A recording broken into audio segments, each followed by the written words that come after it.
a little update. We haven't been able to work on the car in a while. So I've pulled the short block back out of the engine bay, and I have it right here in this bag. Kind of covered it up. I had to mow the grass and I didn't want dust and crap getting in here. I'm gonna make sure it's drained again, just to double check. I need to also check a filter in here. I had good oil pressure, but I never did check that filter. We'll do that. Roll it over and see about getting this bent rod out. Everything's looking okay here. I was kind of expecting the bend to be kind of to the side, but it's side to side from what I can tell. Let's go ahead and push it out. Let me help you out, boy. Back up to it.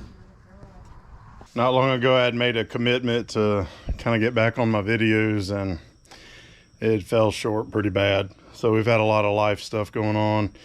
Man, when that stuff gets in the way, you just have to forgo anything else that's not priority. But we're kind of at a point now where we can kind of work on some things again. And we'll kind of show you where I'm at and what I'm working on as far as the Volvo goes. So the Volvo 5.3 is sitting here. This is just a short block. I got it under this trash bag. Honestly, I don't even remember where I stopped at. I know I had found that I had a bent rod, so I purchased a remanufactured rod. Got it installed here. Of course, it didn't come with a bearing. These are the old bearings. They're a little dirty. Not from being installed, but just from sitting around. Let's see. I did purchase some new bearings. They're standard. All right, so I've got a new bearing to go in. I didn't get new bearings for the other pistons, or excuse me, the other rods. I did get a full set of piston rings. We're gonna gap all these for boost. I got a little tool to help put them in. Some fresh feeler gauges, all mine are rusty. I did purchase a ring filing tool from a Summit. I'm not too impressed with the craftsmanship of this thing already. It gets stuck. There's not enough gap here for the wheel. You have plenty of clearance on this side, but not here. So I'm gonna have to modify this thing right out the box. And the thing's already went through somebody's QC. We got some boxes of bolts for the heads, brand new. And then we have some new head gaskets.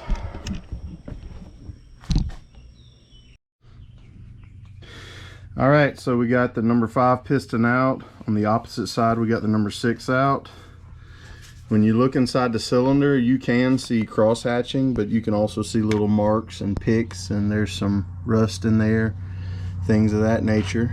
The journals, to me, look good. Of course, I'm not a machinist. And I've started pulling pistons out. This is number 5. I've cleaned it up.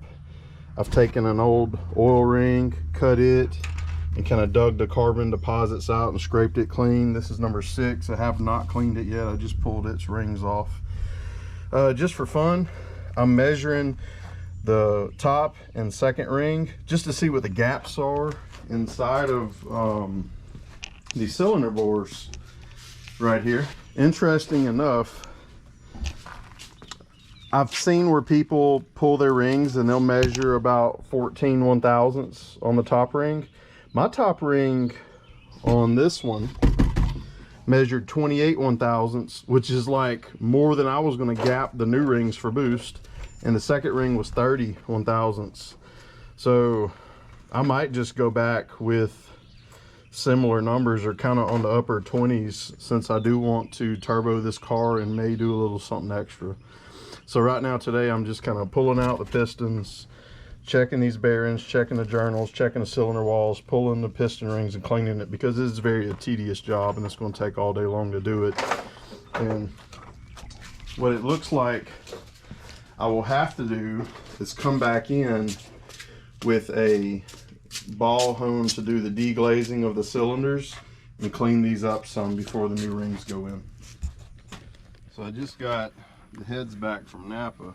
I wasn't too sure about my valve lash job, because whenever I would run that Prussian blue I would still see some pitting, and I considered the cost to have the valves lapped and just new seats put in. It was only like $125 per head, and seeing as how I spent, man, what seemed like 15 hours on just this head alone and cleaning and stuff, it just didn't really make sense to spend that much time and effort.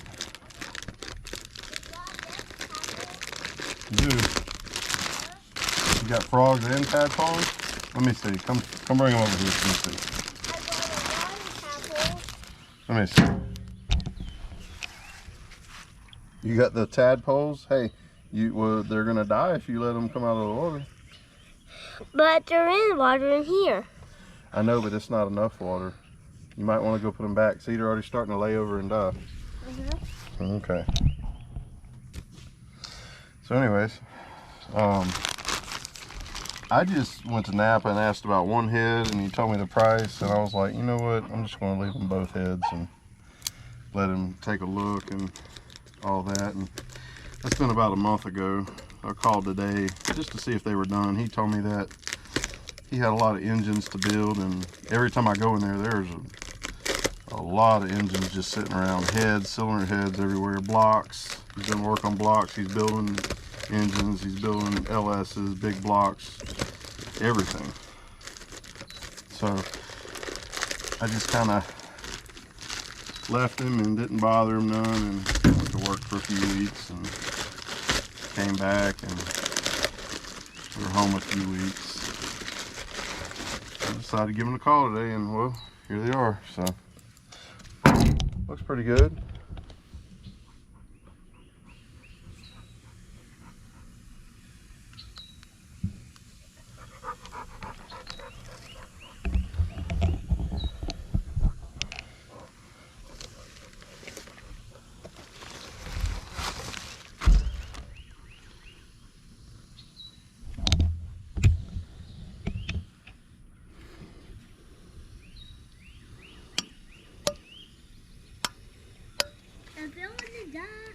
Okay.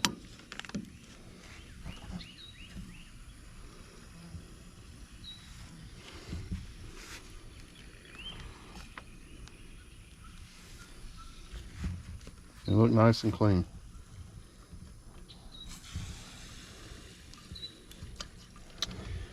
Nice and clean.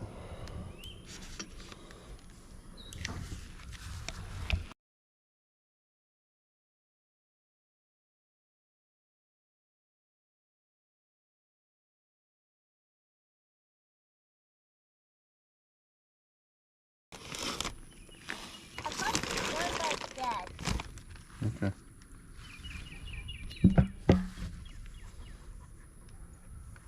I got some that are alive. I feel like they got so the ones that are alive won't die.